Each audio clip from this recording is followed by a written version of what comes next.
Presente es el teórico de inmunidad inmunopatogenia en las infecciones parasitarias.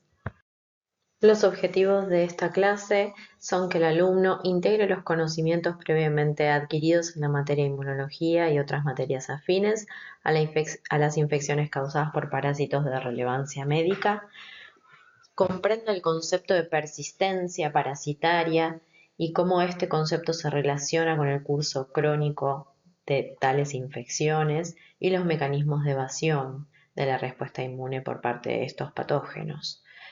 Interprete los conceptos aprendidos en inmunología asociados a mecanismos inmunopatogénicos en el curso de estas infecciones e identifique la complejidad del desarrollo de vacunas antiparasitarias. Los contenidos del teórico incluyen un repaso de estructuras y mecanismos asociados con la respuesta inmune, generalidades respecto a la inmunopatogenia causada por infecciones parasitarias, ejemplos modelo de la respuesta inmune frente a patógenos protozoarios y helmintos, hipótesis de la higiene y un resumen de avances y dificultades en el desarrollo de vacunas antiparasitarias. La inmunidad comprende todos los mecanismos involucrados en la defensa del organismo frente a un agente extraño, como por ejemplo puede ser un patógeno.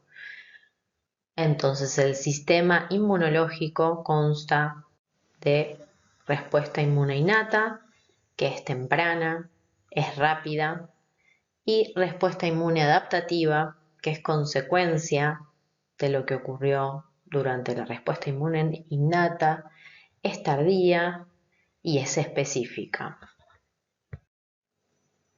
A modo de repaso, la respuesta inmune innata consta de barreras biológicas que van a ser la primera línea de defensa frente a agentes extraños. Entre ellas se encuentran la piel y las membranas mucosas. Cabe destacar que muchos de los epitelios que forman parte, ¿sí?, de estas barreras se van a encontrar, van a formar parte de una gran superficie de nuestro organismo. En la primera figura, entonces tenemos un corte histológico de piel, se ve a nivel superficial el estrato córneo, ¿sí?, por debajo la epidermis y más debajo la dermis. Cada una de estas estructuras tiene características particulares, ¿sí?, ya sea tanto tisular como celular, ¿sí?, microambientes particulares. Al costado vemos diferentes fotos también de diferentes epitelios, se puede ver el esófago, el estómago y el intestino. Bueno, dentro de la inmunidad vamos a tener entonces a la inmunidad innata, que como dijimos es temprana, es rápida, ¿sí?, carece de memoria, no es antígeno específica y ocurre bien tempranamente una vez que el tejido es expuesto a un agente extraño, un patógeno. En general es disparada por el reconocimiento de patrones moleculares asociados a los patógenos o señales de daño. Y dentro de las células de los actores principales, ¿sí?, de la respuesta inmune innata, vamos a contar con los fagocitos, con células natural killers y algunas células presentadoras de antígeno. En la respuesta innata entonces van a tener gran relevancia las proteínas de fase aguda, el complemento, las opsoninas, citoquinas y quimiotractantes. En la respuesta adaptativa o adquirida vamos a ver que esta se dispara más tardíamente, está condicionada por la respuesta inmune innata, es específica y posee memoria. Las células principales de la respuesta adaptativa van a ser los linfocitos T y los linfocitos B. Entonces, a modo de repaso, cabe destacar que tanto la respuesta inmune innata como la adaptativa van a poseer diferentes estrategias para reconocer lo extraño. ¿Sí? En la respuesta innata vamos a contar básicamente con receptores de reconocimiento de patrones o RRPs que van a reconocer estructuras conservadas presentes en los microorganismos. El reconocimiento va a disparar justamente la activación celular. Estos receptores se van a encontrar tanto extracelularmente como intracelularmente, y la activación ocurre justamente por la activación de cascadas de señalización. Estos RRPs van a reconocer patrones moleculares, ¿sí?, en patógenos, o también DAMPs, ¿sí?, patrones asociados a daño endógenos. También son importantes en la respuesta innata los receptores de complemento, receptores FC, etc. Con respecto a la respuesta adaptativa, en este caso se van a reconocer antígenos, ¿sí?, de naturaleza proteica por receptores específicos. En el caso de los linfocitos T, vamos a contar con TCRs que van a reconocer péptidos extraños en el marco de la molécula del MHC, del complejo mayor de histocompatibilidad presente en células presentadoras de antígeno. Y en el caso de los linfocitos B, el receptor que va a reconocer antígenos va a ser el BCR, que va a reconocer antígenos aptémicos. Por último, con respecto a los componentes, ¿sí?, del sistema inmune, vamos a tener componentes celulares y humorales. La línea punteada separa los componentes que forman parte principalmente de la respuesta inmune innata, por arriba, y por debajo los componentes que forman parte de la respuesta inmune adaptativa.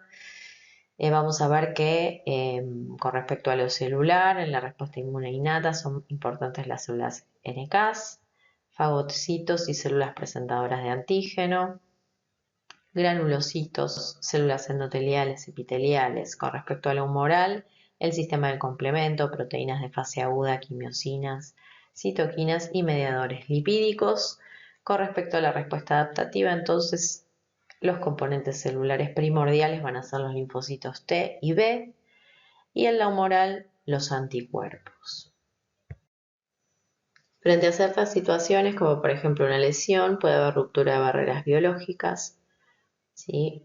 Concretamente, la alteración de la integridad del tejido va a generar un proceso inflamatorio, ¿sí?, asociado a las defensas, básicamente en presencia de un agente extraño como puede ser un patógeno. Por lo tanto, se va a romper la homeostasis, el equilibrio a nivel tisular, y tendrán que entrar en equilibrio justamente el proceso inflamatorio versus la posibilidad de daño de ese tejido frente a esta respuesta, y la eliminación de microorganismos o su persistencia asociado a mecanismos de evasión de la respuesta por parte del mismo. Bueno, en este balance que justamente dijimos que se va a dar entre la respuesta inflamatoria que va a generar la presencia de algo extraño y que va de alguna manera a contener la diseminación de un posible patógeno y el posible daño que se genere a los tejidos, sumado a los mecanismos de evasión del propio patógeno, vamos a ver que va a haber factores del hospedero que van a influir en la susceptibilidad o resistencia a una determinada infección.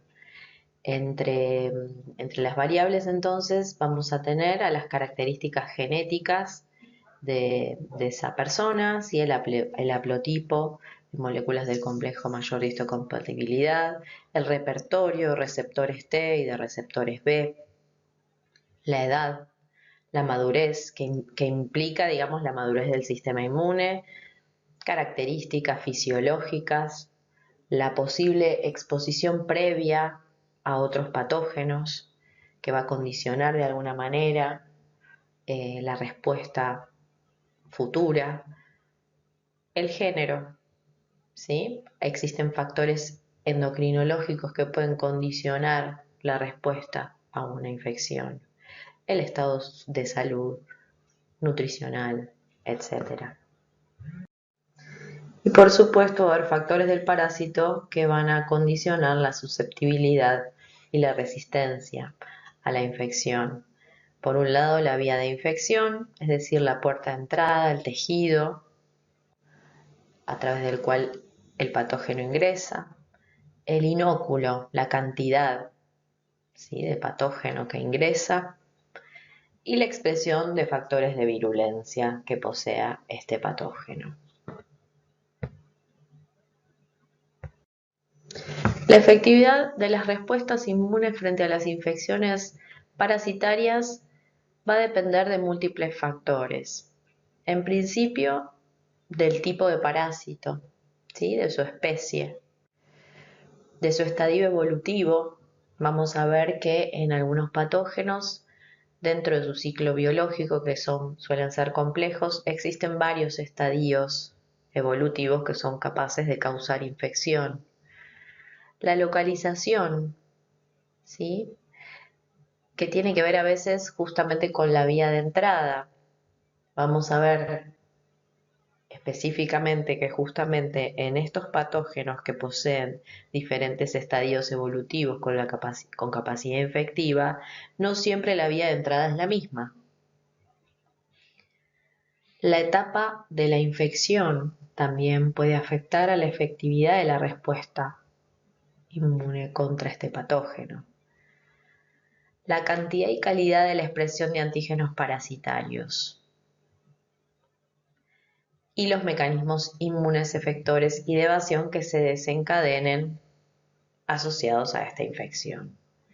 Las consecuencias van a ser que justamente las especies parasitarias desencadenan diferentes respuestas inmunológicas efectoras antiparasitarias. Y hay veces que esto también se observa en una misma especie. Esto está relacionado con las características antigénicas y la posibilidad que tienen algunas especies de sintetizar factores de virulencia o moduladores de la respuesta inmune. En general, lo que sí es importante resaltar es que las infecciones tienen curso crónico. Por lo tanto, se va a generar una inmunidad efectiva en el control del patógeno, pero no va a ser una inmunidad esterilizante. Los ejemplos que tenemos bien concretos son Plasmodium y Trypanosoma cruzi. Una de las características más importantes que tiene la respuesta inmunológica es la diversidad y compartimentalización. ¿Sí? Vamos a ver que dependiendo del tejido en cuestión, los actores, las células, los mediadores involucrados pueden ser muy diferentes. Y esto es esencial a la hora de hablar de la respuesta contra parásitos, ya que ellos poseen variadas vías de infección, ¿sí? Por ejemplo, si pensamos en el Mintos nematodes, vamos a ver que algunas especies poseen su entrada es por vía oral, mientras que otros ingresan al hospedero por vía percutánea. Asimismo, los parásitos difieren en su forma de diseminación y en la localización final. Estos pueden tener ubicación luminal o tisular. Además, pueden encontrarse intra o extracelularmente, ¿sí?, dependiendo del parásito en cuestión. Y asimismo expresan gran diversidad de moléculas en sus estructuras, ¿sí? Muchos de ellos pueden ser factores de virulencia o moléculas que están involucradas en la evasión de la respuesta inmune. Por lo tanto, a continuación vamos a estudiar casos particulares de infecciones por protozoarios y helmintos. Bueno, cabe resaltar que la presencia del parásito en su hospedero constituye un estímulo antigénico poderoso, muchas veces porque son variados los antígenos que son secretados, ya que, como dijimos hace un ratito, los ciclos evolutivos de los parásitos a veces involucra diferentes estadios. Asimismo, estos patógenos poseen una gran diversidad estructural, ¿sí? Secretan proteínas, glicoproteínas, polisacáridos, complejos lipídicos, Recuerden que estos organismos, microorganismos, son eucariotas, ¿sí? Muchos son unicelulares, algunos son pluricelulares y poseen una gran complejidad, ¿sí? Pueden secretar antígenos somáticos, antígenos metabólicos y excreción-secreción. Lo cierto es que muchas de estas moléculas pueden ser factores de virulencia o estar involucrados en mecanismos de evasión de la respuesta inmunológica. Bueno, con respecto a los mecanismos inmunopatogénicos en las infecciones parasitarias, pueden ser muy variados también. En general pueden estar asociados a la estimulación persistente parasitaria. En algunos patógenos pueden verse fenómenos de efecto de masa ocupante, como es en el caso de los cisticercos de Taenia solium o la hidátide en el caso de Echinococcus granulosus. En general son consecuencias de efectos secundarios por la inflamación crónica y muchas veces median mecanismos de hipersensibilidad. Pueden ser promovidos o desencadenados por antígenos químicamente definidos o la alteración del microambiente tisular, celular y de mediadores celulares, así como por ejemplo citoquinas, miosinas. A veces pueden llegar a exponerse antígenos en zonas de tolerancia inmunológica, antígenos propios en regiones de tolerancia inmunológica, lo que puede desencadenar a veces reacciones cruzadas. Bueno, dentro de los mecanismos inmunopatogénicos disparados por las infecciones parasitarias, encontramos en las reacciones de hipersensibilidad, que son mecanismos inmunes que van a involucrar específicamente anticuerpos o células. Tenemos, por ejemplo, la hipersensibilidad de tipo 1, que puede observarse tras la migración de larvas del mintos. Esta hipersensibilidad es inmediata, incluye diferentes tipos de tejidos y son los mastocitos quienes están involucrados en este mecanismo. Se puede observar en piel, en conjuntiva, en vías respiratorias, en tracto digestivo. En general la manifestación es urticaria, puede dar rinitis, broncoespasmo, suele ser rápida ante la exposición al antígeno. Y bueno, está asociada a la degranulación de mastocitos o basófilos y es IgE dependiente. Posteriormente, bueno, también tenemos la reacción de hipersensibilidad 2 o citotóxica, que se puede dar en diferentes tejidos y órganos. Como ejemplo tenemos el caso de Plasmodium. En general el antígeno puede observarse en la superficie de células alteradas. Suelen ser proteínas de alto peso molecular y justamente la hipersensibilidad de tipo 2 involucra inmunoglobulinas de clase M o IgG y a proteínas del sistema de complemento. Involucra receptores Fc, ¿sí? Por lo tanto, las células involucradas en este mecanismo van a ser fagocitos o células natural killers, ¿sí? Que pueden realizar ADCC. Existen parásitos que van a desencadenar reacciones de hipersensibilidad de tipo 3, como es el caso de Plasmodium malariae, que tiene que ver con la formación de inmunocomplejos. En este caso se pueden ver afectados tejidos y órganos específicos, como por ejemplo el riñón. Los mediadores son complejos de anticuerpos solubles, principalmente IgG, pero también menos frecuentemente pueden observarse con IgM. Y en esta reacción participan justamente proteínas del complemento y células que posean receptores Fc. Por último tenemos la reacción de hipersensibilidad tipo 4, que es la retardado celular. Puede observarse en infecciones por Leishmania donovani o por esquistosoma. está desencadenada por antígenos presentes en los patógenos y va a inducir alteraciones inflamatorias específicas.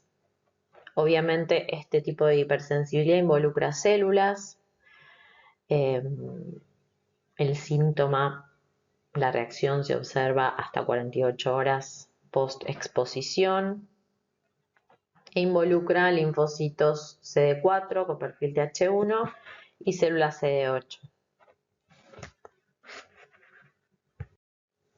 Bueno, en esta diapositiva tenemos representada la gran variabilidad de respuestas que pueden disparar los parásitos, ¿sí? Esto se debe a que, bueno, dentro de la parasitología estudiamos microorganismos que son muy diferentes entre sí, no solo con respecto, no solo taxonómicamente hablando, ¿sí? Sino químicamente hablando. Acá tenemos una muy linda representación donde se pueden ver los diferentes perfiles de respuesta, ¿sí? Los casos extremos, por ejemplo, son observados con la infección por Toxoplasma gondii, donde se observa una respuesta netamente de perfil linfocitos TCD4, TH1.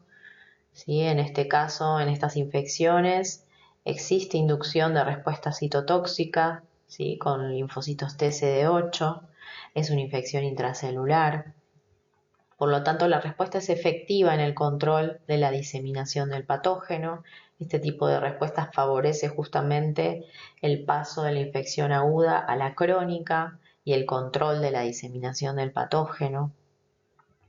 Tenemos casos donde la respuesta es mixta, ¿sí? Por ejemplo, con la infección con otros protozoarios, como por ejemplo Plasmodium, que es el agente etiológico de la malaria o el paludismo. Vemos respuestas mixtas, ¿sí? Que también son efectivas en el control de la infección, pero que, bueno, también no desencadenan una inmunidad esterilizante, ¿sí? Controlan la infección. Esto también se observa en Leishmania, ¿sí? Donde vamos a tener numerosas especies que causan patología en el ser humano, y vamos a ver que justamente en los casos que tienen buen pronóstico, ¿sí? Las especies que tienen un buen pronóstico hacia la resolución o el control de la infección, se genera una respuesta más de tipo TH1. En los casos diseminados de Leishmaniasis se observan respuestas de tipo TH2. También es un patógeno intracelular. Otro caso extremo se observa con los helmintos intestinales, donde la respuesta que se dispara y que se genera involucra a linfocitos TCD4 con perfil TH2 y muchas veces linfocitos T regulatorios. En este caso las infecciones son crónicas, pero claramente los actores involucrados en el control de estos patógenos difieren notablemente de lo que ocurre frente a Toxoplasma gondii. Bueno, en esta diapositiva tenemos representado qué es lo que ocurre en la inmunidad frente a las infecciones, ¿sí? El ejemplo utilizado es el protozoario Trypanosoma cruzi, pero solo nos va a servir de ejemplo, ¿sí? En general, se dice que una infección intracelular, para su control, va a requerir de una activación de una respuesta con perfil TH1, ¿sí? Linfocitos TCD4-TH1, y la activación de linfocitos T citotóxicos CD8 positivos, que van a justamente eliminar a las células infectadas. Pero esto funciona o sirve si hablamos de infecciones específicamente con patógenos que justamente son netamente intracelulares. Vamos a ver que muchos de los patógenos que estudiamos en parasitología tienen ciclos evolutivos complejos con numerosos estadios evolutivos. Entonces, normalmente, a veces, las respuestas son múltiples y variadas, ¿sí? Y requieren de numerosos, de diferentes tipos de células, ¿sí? y no necesariamente de un perfil concreto.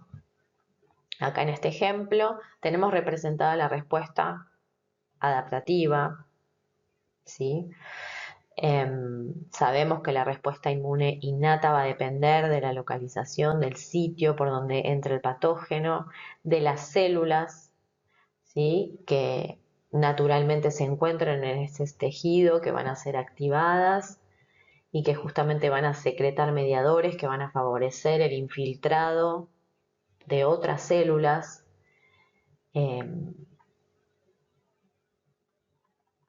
Pero en este caso nos vamos a enfocar en qué ocurre luego, ¿sí?, luego de la entrada del patógeno y de su reconocimiento. Sí, hemos dicho que justamente los patógenos son reconocidos por patrones moleculares, ¿sí?, a través de receptores definidos que normalmente están presentes en fagocitos, ¿sí?, que forman parte son células que se encuentran dentro de la primera línea de defensa del organismo. Pero bueno, lo cierto es que cuando hablamos de patógenos complejos, ¿sí?, que tienen numerosos estadios evolutivos, vamos a ver que las respuestas suelen ser mixtas, ¿sí? Por ejemplo, en este caso de Trypanosoma cruzi, vamos a ver que va a ser fundamental la activación de células presentadoras de antígeno, de la presentación de los antígenos parasitarios a células T, ¿sí? En principio va a activarse una respuesta de tipo Th1, va a haber linfocitos TCD4 que van a activarse y van a inducir la activación de linfocitos TCD8 citotóxicos que van a eliminar justamente células que estén infectadas. Pero para este caso, ¿sí?, que es un parásito que tiene estadios intracelulares, lo encontramos dentro de las células como mastigote, también tenemos estadios extracelulares, ¿sí?, como lo es el tripomastigote circulante. Entonces vamos a necesitar de otros brazos de la respuesta para el control de este patógeno y de su diseminación. Por eso va a ser importante también la activación de linfocitos T foliculares, la activación de linfocitos B y la generación de una buena respuesta humoral y justamente de anticuerpos específicos. ¿Sí? La respuesta Th2 también cumple una función importante en el control de esta infección. Por lo tanto, vamos a ver que dependiendo del patógeno en cuestión, los mecanismos que van a ser activados y que van a ser eficientes en el control del patógeno van a ir cambiando, ¿sí?, van a variar. Una de las infecciones más paradigmáticas es la causada por Leishmania. El patógeno entra por piel, es inoculado por el vector y se ha descrito que la saliva del vector puede tener un efecto antiinflamatorio.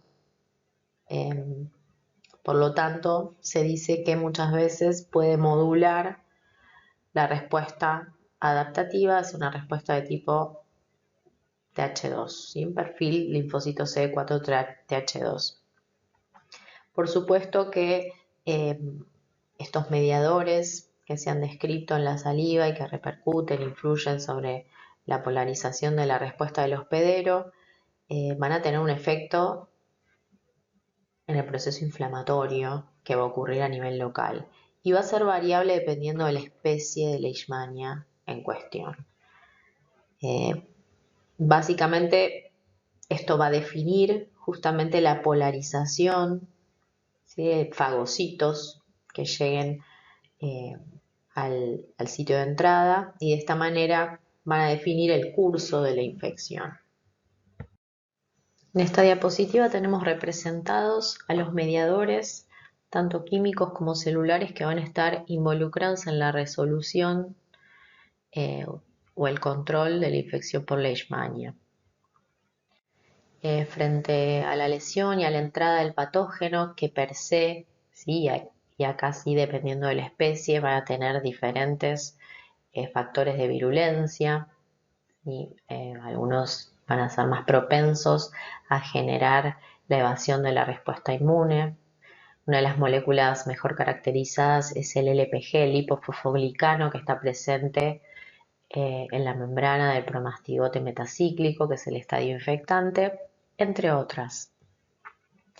Entonces, una vez que el patógeno ingresa por piel, dentro de la primera línea de defensa van a infiltrar fagocitos, neutrófilos y monocitos al sitio de entrada del patógeno.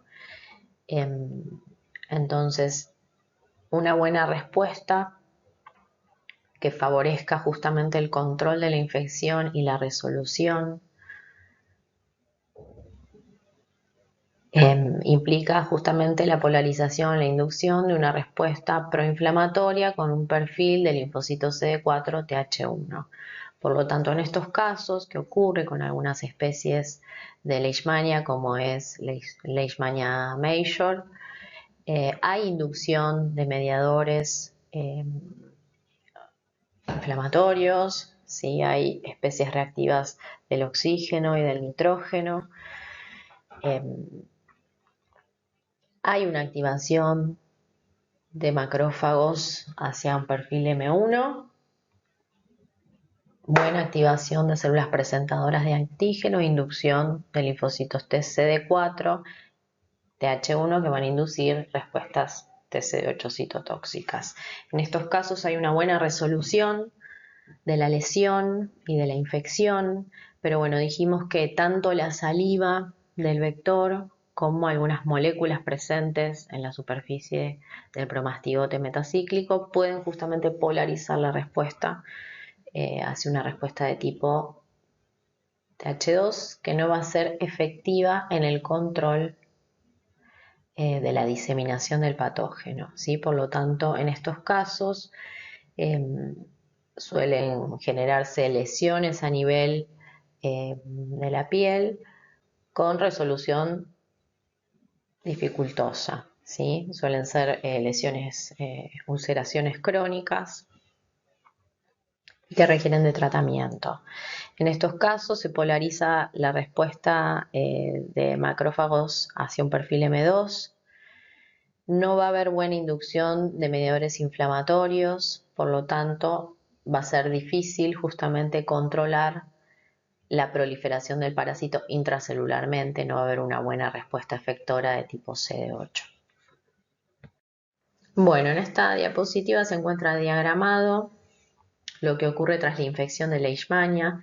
Recuerden que Leishmania es un parásito netamente intracelular, ¿sí? Es fagocitado y multiplica y persiste en células del sistema fagocítico mononuclear, ¿sí?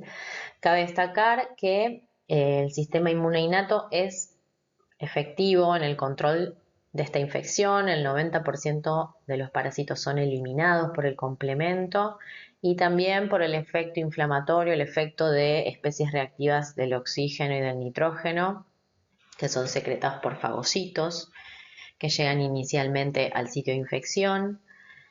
El otro 10% de los parásitos logran ser fagocitados por células del sistema fagocítico mononuclear y multiplicarse intracelularmente. Por lo tanto, el desenlace de esta infección va a depender de la polarización de la respuesta hacia una respuesta con perfil de tipo TH1 con inducción de linfocitos T citotóxicos o la inducción de una respuesta TH2.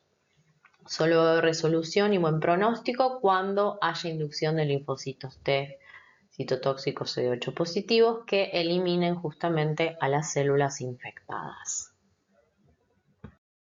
Bueno, en esta diapositiva tenemos representadas entonces el tamaño de la lesión en piel a lo largo del tiempo y su correlación con los tipos celulares que llegan, que infiltran al sitio de entrada del patógeno.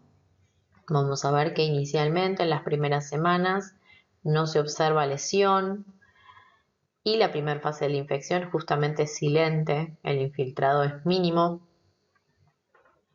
Luego ocurre un proceso inflamatorio que va a estar relacionado con la llegada al sitio de entrada del patógeno de neutrófilos y monocitos.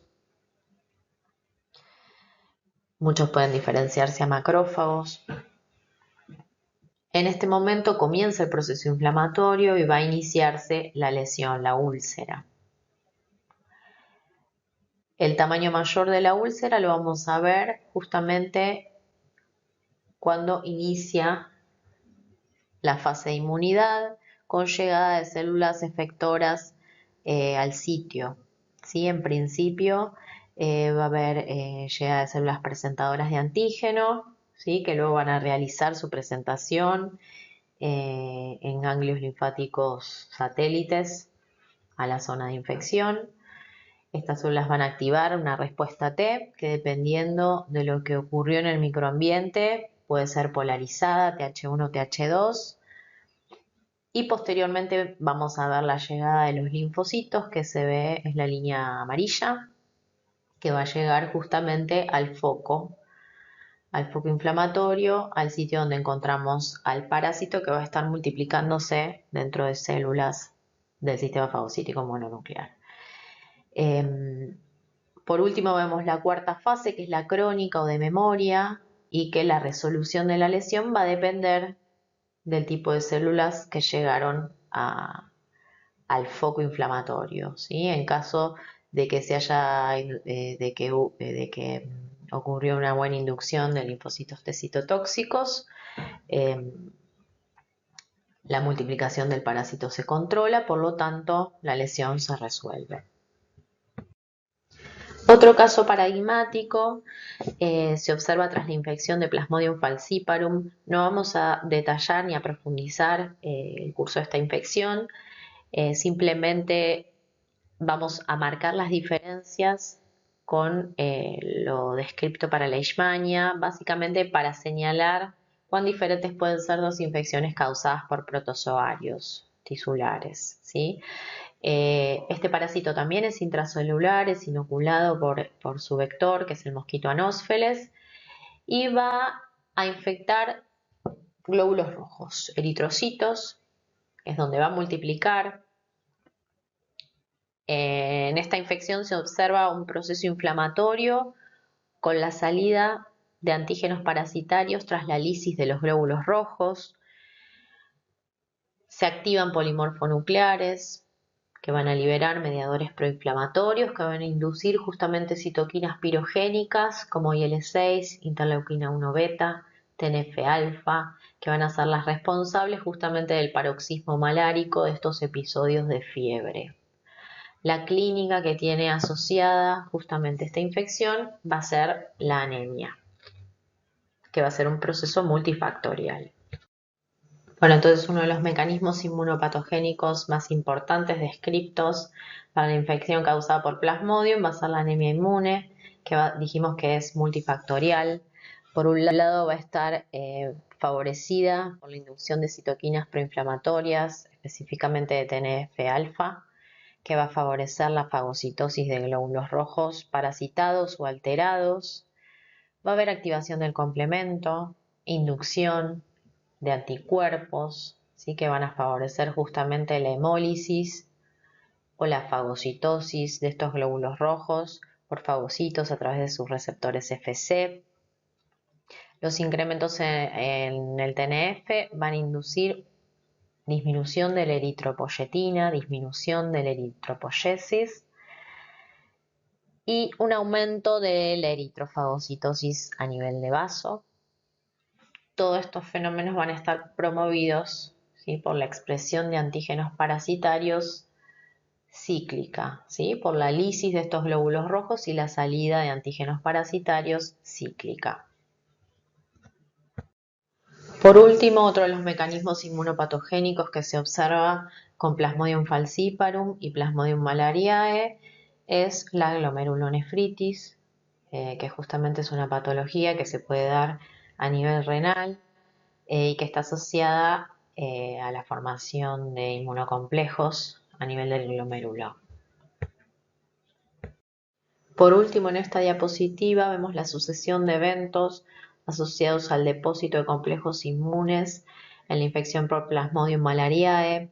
Vamos a observar que justamente estos depósitos de antígeno-anticuerpo van a generar una activación endotelial y un proceso inflamatorio con posibilidad de daño tisular. Por último, vamos a hablar de la respuesta inmunológica frente a las infecciones por helmintos. Vamos a profundizar respecto a las infecciones causadas por helmintos nematodes. Muchos de ellos son capaces de hacer ciclo de luz, ¿sí? Y no todos ingresan por vía oral, algunos lo hacen por vía percutánea, ¿sí? Lo cierto es que todos estos helmintos que realizan ciclo de luz, que tienen un paso a lo largo de su ciclo biológico por tejido sanguíneo y otros tejidos, van a tener un impacto muy importante, ¿sí? A nivel sistémico, y los efectos de sus antígenos y de su circulación va a modular de alguna manera la respuesta a nivel distal y en diferentes tejidos. Bueno, con respecto a las características generales de las infecciones causadas por helmintos, podemos decir que predominantemente inducen una respuesta de tipo TH2, ¿sí? Con inducción de linfocitos TCD4 helper 2. Genera una activación crónica de linfocitos T y asociado a esto también se inducen linfocitos T regulatorios. Y va a haber netamente una exacerbación de la respuesta policlonal asociada al reconocimiento de proteínas con dominios repetitivos. Algunos de los antígenos descriptos para helmintos son antígenos solubles, glico o lipoproteínas, muchas son cuticulares o antígenos de expresión-secreción, y por supuesto van a ser diferentes dependiendo del estadio parasitario, ¿sí? Existen antígenos solubles característicos en los estadios larvarios y otros en adultos de nematodes. Además, se han descrito proteínas regulatorias intracelulares, como por ejemplo el cesto de Echinococcus granulosus, y poliproteínas estructurales en nematodes. El ingreso de helmintos al organismo en general se asocia con la inducción de una respuesta de tipo TH2. En general, su ingreso suele ser asintomático, pero va a depender mucho de la especie del helminto en cuestión, porque como se estudió en los seminarios, su ingreso puede ser por vía oral, por vía percutánea, en caso de que ingresen por vía percutánea o que, principalmente realicen ciclo de luz, van a llegar larvas a sistema circulatorio y también van a atravesar el sistema respiratorio.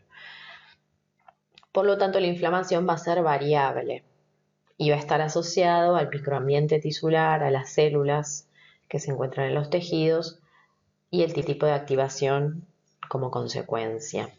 En principio, si hablamos a nivel intestinal, se van a reconocer antígenos de excreción-secreción que van a activar células tanto hematopoyéticas como no hematopoyéticas.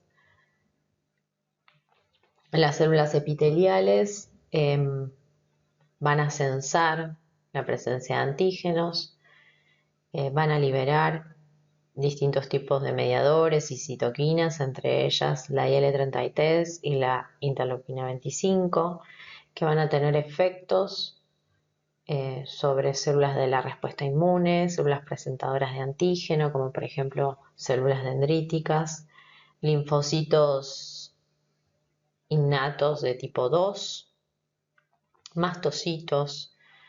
Estas células van a inducir justamente un microambiente, van a polarizar la respuesta hacia una respuesta de tipo TH2, van a generarse o producirse citoquinas IL-5, IL-4, IL-13. La IL-13 va a tener efectos en distintos tipos celulares, como por ejemplo sobre macrófagos, va a diferenciar o a polarizar macrófagos M2. Asimismo, esta citoquina va a tener efecto sobre granulocitos, ¿sí? Eosinófilos, basófilos. La IL-13 también tiene efecto sobre células caliciformes, que se va a promover justamente la inducción de mucus y de un incremento en el peristaltismo, ¿sí? En la contracción del músculo liso a nivel intestinal.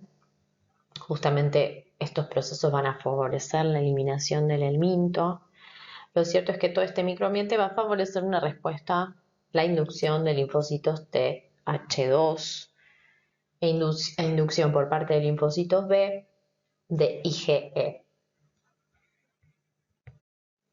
Entonces, bueno, como dijimos recién, este microambiente va a favorecer justamente la expulsión del verme. Estas citoquinas van a favorecer la proliferación de células epiteliales, la contracción del músculo liso, la secreción por parte de las células caliciformes de mucus, que van a favorecer con la eliminación o la salida, la expulsión del verme. En paralelo, la respuesta TH2 que se va a generar adaptativa va a ser eficiente en el control de estas infecciones. Cabe resaltar que en paralelo también se inducen respuestas de tipo regulatorias, ¿sí? Con producción de interleuquina 10, TGF-beta, y a veces pueden detectarse formación de granulomas. Cabe resaltar que entonces, dependiendo del elemento en cuestión, aquellos que realicen ciclo de luz, específicamente vamos a tener estadios que vamos a encontrar en el intestino, como son los adultos, pero también estadios larvarios que van a atravesar y van a pasar por vías respiratorias. Entonces, dependiendo del microambiente, los actores importantes en la inducción de la respuesta van a cambiar, ¿sí? Lo importante a resaltar es que netamente las respuestas que se inducen son de tipo TH2. Lo que sí quiero resaltar a través de esta diapositiva es que en vías respiratorias a veces la respuesta inflamatoria puede ser exacerbada y dar una sintomatología de tipo asmatiforme y que va a estar justamente asociada a la acción, a la activación de eosinófilos. Bueno, en esta diapositiva justamente tenemos esquematizado el efecto de citoquinas de la respuesta justamente TH2 y cómo influyen justamente en la activación de eosinófilos que van a liberar eotaxina y van a inducir fenómenos inflamatorios sobre el epitelio respiratorio y muchas veces una sintomatología asociada de tipo asmatiforme. Respecto al mecanismo inmunopatogénico asociado al síntoma de tipo asmatiforme, por supuesto va a estar asociado al perfil de H2, pero a la presencia de inmunoglobulina E, ¿sí? Que justamente va a ser reconocida por receptores de Fc que se encuentran en la membrana del eosinófilo y que justamente frente a la presencia de las IgE se van a liberar eotaxina, entre otros mediadores, que justamente van a inducir el fenómeno inflamatorio a nivel tisular, a nivel de pulmón respiratorio. Entonces cabe destacar que esta respuesta TH2, tal cual la describimos, asociado también tiene todo un fenómeno regulatorio, ¿sí? Que va de alguna manera a controlar la inflamación y que va a estar relacionado justamente con la secreción de interleuquina 10 y de TGF-beta por parte de linfocitos T regulatorios. Actualmente existe un paralelismo entre la disminución de las infecciones causadas por helmintos a nivel global y un aumento en la hiperreactividad en las respuestas inmunológicas. Hace varios años surgió la hipótesis de la higiene, que justamente se propuso al observar la baja incidencia de enfermedades autoinmunes en países africanos donde hay alta incidencia justamente de infecciones, por ejemplo, parasitarias. Posteriormente se propone que justamente la presencia de ciertas infecciones modificaba la predisposición justamente al surgimiento de ciertas patologías de origen inmunológico.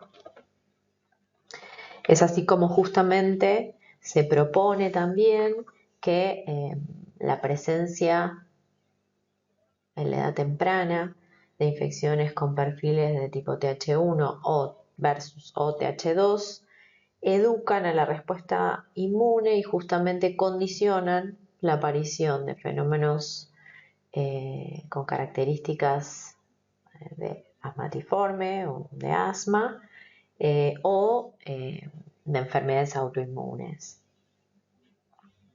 Justamente hoy estos fenómenos se explican por la aparición de respuestas de tipo regulatorio frente a presencia de infecciones con curso crónico y que justamente, bueno, es el control de procesos inflamatorios asociado a la presencia de IL-10 y de TGF-beta.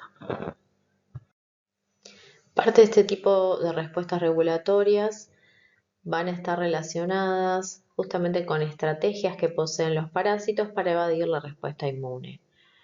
Algunas que han sido muy bien descritas experimentalmente son el hecho de desarrollar adaptaciones estructurales, como por ejemplo la variación en los estadios a lo largo de su ciclo biológico, como está muy bien descrito para nematodes tisulares, para protozoarios tisulares, la posibilidad que tienen de recluirse anatómicamente, específicamente Leishmania, por ejemplo, Toxoplasma gondii.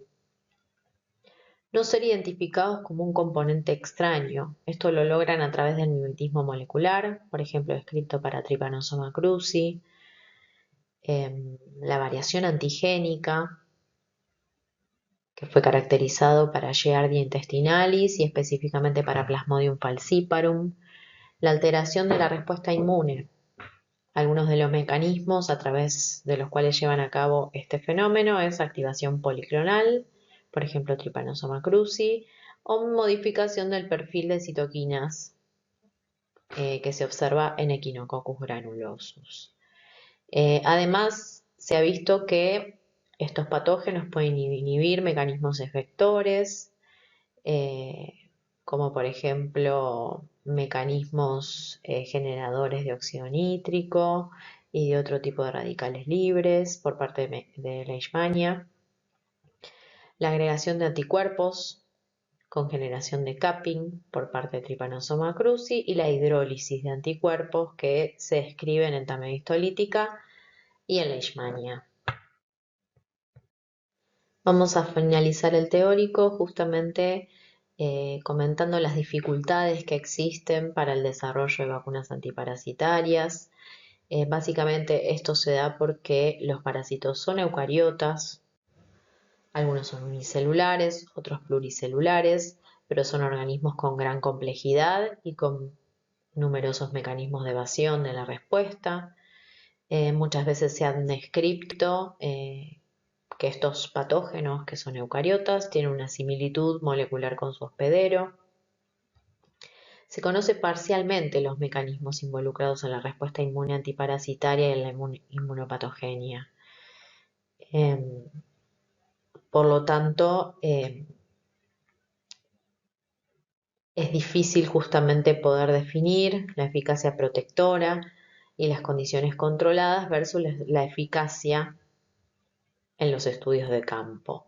Además de tener en cuenta para estas dificultades los factores socioeconómicos en general de las poblaciones que están afectadas o que están expuestas a estos tipos de patógenos. Actualmente hay distintos tipos de ensayos clínicos de vacunas para la gran mayoría de los patógenos de los cuales hablamos y las estrategias que se utilizan van desde el uso de organismos atenuados, que es una de las estrategias más antiguas, o organismos inactivados, también el uso de subunidades, toxoides, se han desarrollado tecnologías utilizando vectores virales y hoy por hoy también existe el desarrollo del estudio de vacunas a ADN y a ARN. En esta diapositiva podemos ver diferentes ejemplos, ¿sí?, de infecciones causadas por parásitos y el estadio del desarrollo de diferentes vacunas. También tenemos la información con respecto a la prevalencia de estas infecciones y la incidencia a nivel global. Y básicamente el desarrollo de una vacuna implica estudios en el laboratorio, estudios preclínicos, posteriormente estudios clínicos, y cuando todos estos pasos funcionan y son exitosos, se puede llegar a una vacunación masiva, como lo vimos recientemente para la pandemia de SARS-CoV-2.